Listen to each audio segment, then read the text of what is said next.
ನೆರೆಸು ಜ್ಞಾನ ಮೂರುತಿ ನೀನು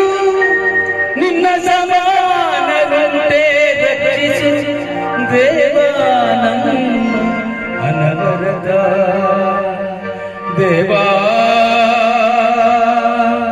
ದೇವಾ ದೇವಾ